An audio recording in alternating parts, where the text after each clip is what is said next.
نمسکار کیا جائے گا یا ہو رہا ہے، جو لنگر پکایا گیا، ان تمام چیزوں کا ثواب محترم بھائی عبدالخالق صاحب کے والدین کی روح کو ایصال کریں گے۔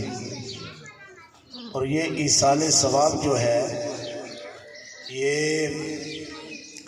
جب ہم مرنے والے کی روح کو کرتے ہیں تو اللہ تعالیٰ زندوں کی دعا کو قبول فرما کے مرنے والوں کی بخشش فرما دیتا ہے، ان کے درجے بلند ہو جاتے ہیں۔ آقا کریم صلی اللہ تعالیٰ علیہ وآلہ وسلم کی بارگاہ میں سوال کرنے والوں نے سوال کیا، پوچھا یا رسول اللہ صلی اللہ علیہ وسلم، بندے کے والدین دنیا سے چلے جائیں، اب وہ اولاد اپنے والدین کے ساتھ حسن سلوک کرنا چاہتی ہے، نیکی کرنا چاہتی ہے، خیر خواہی کرنا چاہتی ہے، تو اس کا کیا طریقہ ہے؟ ہم کون سا ایسا عمل ہے جو کریں تو وہ ان کے ساتھ نیکی کرنے والا، حسن سلوک کرنے والا شمار ہو؟ تو اللہ کے پیارے محبوب نے فرمایا، اگر تم چاہتے ہو کہ ہم مرنے کے بعد اپنے والدین کے ساتھ نیکی کریں تو کثرت کے ساتھ ان کے لیے استغفار کیا کرو، بخشش کی دعا مانگا کرو، درجات کی بلندی کی دعا مانگا کرو۔ جب تم یہ عمل کرو گے نا تو اللہ رب العالمین تمہیں والدین کے ساتھ نیکی کرنے والا شمار فرما لے گا۔ خوش بخت ہیں وہ لوگ جو والدین کے چلے جانے کے بعد بھی ان کے حقوق کا خیال رکھتے ہیں، اپنی دعاؤں میں انہیں یاد کرتے ہیں، ان کی بخشش مانگتے ہیں، مغفرت مانگتے ہیں، درجات کی بلندی کا سوال کرتے ہیں۔ اور جو اپنے ماں باپ کو بھول جاتے ہیں، اس قسم کا عمل نہیں کرتے، حضور نبی رحمت امام الانبیاء تاجدار مدینہ صلی اللہ علیہ وسلم نے فرمایا، جو بدبخت اپنے ماں باپ کے لیے دعا کرنا ترک کر دیتا ہے، ان کے ساتھ کے لیے صدقہ خیرات کرنا ترک کر دیتا ہے، استغفار مانگنا ترک کر دیتا ہے، تو حضور فرماتے ہیں پھر اللہ اس بندے کا رزق تنگ فرما دیتا ہے، اس کی تنگیاں پھر شروع ہو جاتی ہیں۔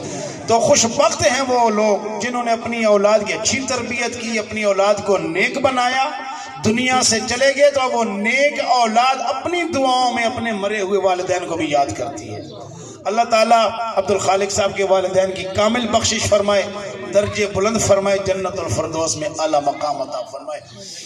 بچوں کو نوکری ملی، ملازمت ملی، اللہ کا فضل ہے، اللہ کا کرم ہے، اس کی نعمت ہے، تو نعمت ملنے پر چرچا کرنا، شہرت کرنا، یہ بھی اللہ کا حکم ہے۔ تو یہ اس نعمت کا بھی اظہار ہے، تو یہ بھی نعمت ہے کہ اللہ نے ان کو اپنے گھر کے لیے بلایا ہے، یہ بھی نعمت ہے۔ عوام احتشام، خوش بخت ہیں وہ لوگ جو اللہ کے گھر میں حاضر ہوتے ہیں، اللہ کے مہمان بنتے ہیں۔ حضور فرماتے ہیں، نبی کریم صلی اللہ علیہ وسلم نے ارشاد فرمایا، 3 بندے ایسے ہیں کہ جن کی دعا اللہ ہر حال میں قبول فرماتا ہے، ان کی دعا رد نہیں ہوتی، قبول ہوتی ہے۔ وہ کون سی ہیں؟ فرمایا، ایک وہ شخص ہے جو تلوار لے کر اسلام کی سربلندی کے لیے، اعلیٰ کلمت الحق کے لیے میدان عمل میں اترا ہے، یعنی وہ مجاہد ہے، جہاد کے لیے نکلا ہے، اس مجاہد کی دعا اللہ رب العالمین کبھی رد نہیں فرماتا، قبول کرتا ہے۔ اور دوسرا وہ شخص جو حج کی سعادت حاصل کرنے کے لیے نکلا، وہ اللہ کا مہمان ہے، لہٰذا اللہ اپنے مہمان کی دعا کو رد نہیں فرماتا۔ عمرہ کرنے والا یہ بھی اللہ کا مہمان ہے، یہ بھی جب دعا کرتا ہے تو اللہ رب العالمین جل شان اس کی دعا کو قبول فرماتا ہے، دعا رد نہیں فرماتا۔ اپنے مہمانوں کی دعا کو اللہ شرف قبولیت سے نوازتا ہے، ان کو رد نہیں کرتا۔ تو یہ اللہ کے مہمان ہیں، اللہ کے گھر جا رہے ہیں، اللہ رب العالمین سے جو مانگیں گے رب وہ عطا فرمائے گا، جو مانگیں گے اللہ وہ عطا فرمائے گا، جس چیز کا سوال کریں گے اللہ وہ سوال پورا فرمائے گا۔ یہ کتنے خوش بخت ہیں۔ کہاں جا رہے ہیں؟ اس گھر میں جا رہے ہیں جس کی شان یہ ہے، ان اول بیت وضع للناس، بے شک پہلا گھر جو لوگوں کے لیے عبادت کے واسطے بنایا گیا، گھر تو اور بھی بہت سارے بنے مگر جو عبادت کے لیے بنایا گیا، پہلا گھر دنیا میں وہ کون سا ہے؟ للذی ببکہ، وہ وہی ہے جو مکہ میں ہے۔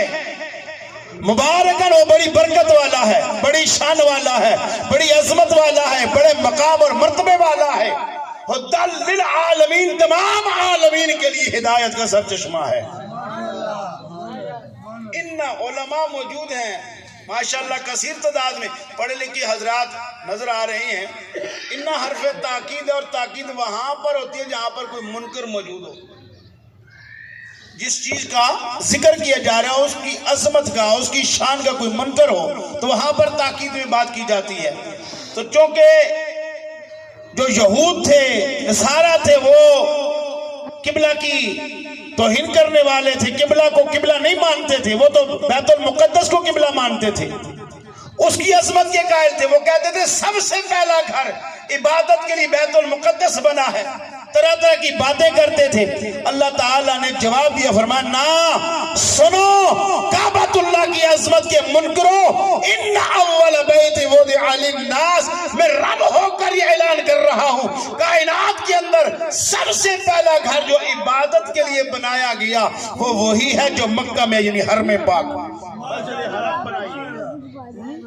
اسی جگہ پر علماء فرماتے ہیں یہ سارا پانی پانی تھا نا، تو جہاں پر کعبہ شریف ہے اس جگہ پر اللہ نے پانی پر جھاگ پیدا فرمائی، جھاگ پیدا فرمائی، پھر اس جھاگ کو پھیلایا گیا تو یہ زمین بن گئی۔ اب وہ جو جگہ ہے وہ چونکہ زمین کی اصل ہے، وہاں سے زمین کی پیدائش شروع ہوئی ہے، یہاں سے زمین پھیلی ہے، لہذا اسے ام القریٰ کہا جاتا ہے، ساری زمین کی اصل۔ اور چونکہ وہ ساری زمین کے سنٹر میں اسے نافع زمین بھی کہا جاتا ہے۔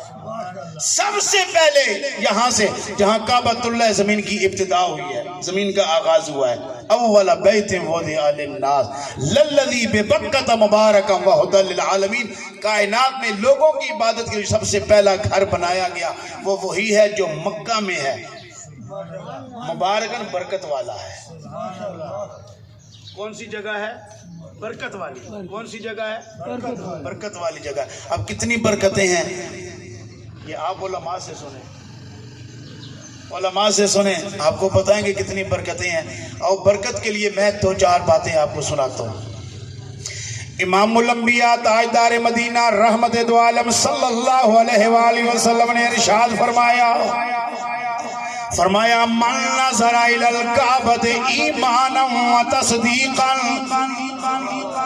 فرمایا جو بندہ مومن ایمان کی حالت میں حصول ثواب کی خاطر کعبۃ اللہ کو دیکھتا ہے، اللہ کے گھر کو دیکھتا ہے، تحانت عنہ الذنوب، اس کے دیکھنے کی برکت سے اس کے جسم کے سارے گناہ گر جاتے ہیں۔ ابھی اس نے نماز نہیں پڑھی، ابھی اس نے جناب من نوافل ادا نہیں کیے، ابھی قرآن کی تلاوت نہیں ہوئی، ابھی تسبیح و تحلیل شروع نہیں ہوئی، ابھی تلبیہ نہیں پڑھا، من نظر الی الکعبۃ ایمانا و تصدیقا تحانت عنہ الذنوب، کعبۃ اللہ کو دیکھا ہے، دیکھنے کی برکت ہے، اللہ کے محبوب فرماتے ہیں اس کے گناہ جھڑ جاتے ہیں، کما یتحات الورق من الشجر، اس طرح جس طرح درخت سے پتے گر کر زمین پہ آ جاتے ہیں اس طرح کعبہ کو دیکھنے والے کے گناہ اس کے جسم سے جھڑ جاتے ہیں۔ یہ پہلی برکت ہے۔ ابھی تک اس نے نماز نہیں پڑھی، عبادت شروع نہیں، خالی اللہ کے گھر کو دیکھا، یہ دیکھنے کی برکت ہے۔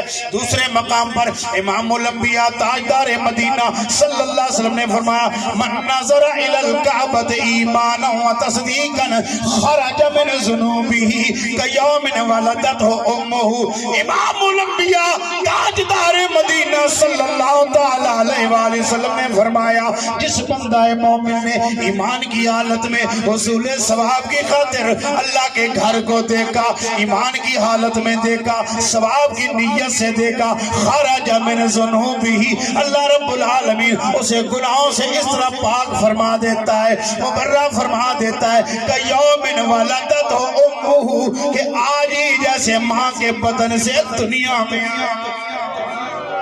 گج گیا کو یا سبحان اللہ، سبحان اللہ۔ یہ جتنی بار سبحان اللہ کی صدا بلند کرو گے نا آپ کا نقصان نہیں ہوگا، نامہ اعمال میں نیکیاں زیادہ ہوتی رہیں گی۔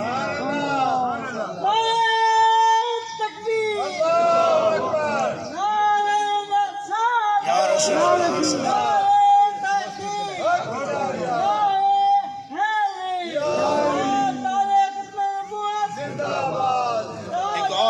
پر امام الانبیاء تاجدار مدینہ صلی اللہ تعالی وسلم نے فرمایا انظر الی البیت عبادت، کعبۃ اللہ کو دیکھنا بھی عبادت ہے، کعبۃ اللہ کو دیکھنا بھی۔ انہوں نے تو وہاں جا کر نا وہ برکتیں، وہ رحمتیں، وہ فیضان سمیٹنا ہے، ہم یہاں بیٹھ کر اس جگہ کا تذکرہ کر رہے ہیں کہ کچھ برکتیں ہم بھی حاصل کر رہے ہیں، اس کا ذکر سن کے برکتیں حاصل کر رہے ہیں۔ وہ کسی نے کیا خوب کہا تھا، تیرا آستاں جو نہ مل سکا، تیری راہ گزر پہ جبھی صحیح، ہمیں سجدہ کرنے سے کام ہے، جو وہاں نہیں تو یہی سے۔ تو یہ برکتیں حاصل ہو رہی ہیں۔ امام الانبیاء تاجدار مدینہ صلی اللہ تعالی وسلم فرمایا انظر الی البیت عبادت، کعبۃ اللہ کو دیکھنا بھی عبادت، وتکتب لہ بها حسنۃ، جو کعبۃ اللہ کو دیکھتے اللہ رب العالمین جل شان اس کو دیکھنے کی برکت سے اس کے نامہ اعمال میں نیکیاں لکھی جاتی ہیں، نیکیاں لکھی جاتی ہیں۔ وتصلی علیہم الملائکہ ما دام ینظر الیہ، جب تک وہ بندہ مومن کعبۃ اللہ کو دیکھتا رہتا ہے اللہ رب العالمین کے فرشتے اس بندے کے لیے رحمت کی دعا مانگتے رہتے ہیں۔ جب تک کعبہ کو دیکھتا رہتا، کتنا بڑا اعزاز ہے، کتنا بڑا اعزاز ہے، کتنی بڑی فرشتے جو معصوم الخطا ہیں، گناہوں سے پاک ہیں، بندے کے لیے رحمت کی دعا مانگتے ہیں، بخشش کی دعا مانگتے ہیں۔ جن کے لیے فرشتے دعا مانگے وہ کتنے مقدر والا ہے، کتنے بختوں والا ہے، کتنی جناب من عظمتوں والا ہے۔ امام الانبیاء تاجدار مدینہ صلی اللہ تعالی علیہ وآلہ وسلم نے فرمایا انظر الی البیت عبادت، کعبۃ اللہ کو دیکھنا عبادت ہے، کتنی عبادت کا ثواب ملے گا۔ فرمایا 1 سال تک بندہ روزے رکھے، حج کرے، اللہ اکبر اعمال صالحہ کرے، رات بھر قیام کرے، فرمایا سال بھر کی عبادت کا جتنا ثواب اس بندہ مومن کو ملے گا اس سے کہیں بڑھ کر کعبۃ اللہ کو دیکھنے والے بندہ مومن کو اتنے خوش قسمت ہیں، اتنی جناب من خوش قسمت ہیں، شان والے ہیں۔ اس لیے تو کسی اہل محبت نے کیا خوب فرمایا ہے، مبارک ہیں، مبارک ہیں خدا شاہد، مبارک ہیں، مبارک ہیں، مبارک ہیں خدا شاہد، مبارک ہیں یہ مکہ دیکھنے والے، مدینہ دیکھنے والے، یہ مکہ دیکھنے والے، مدینہ دیکھنے والے، کہہ دو نا یہ مکہ دیکھنے والے، مدینہ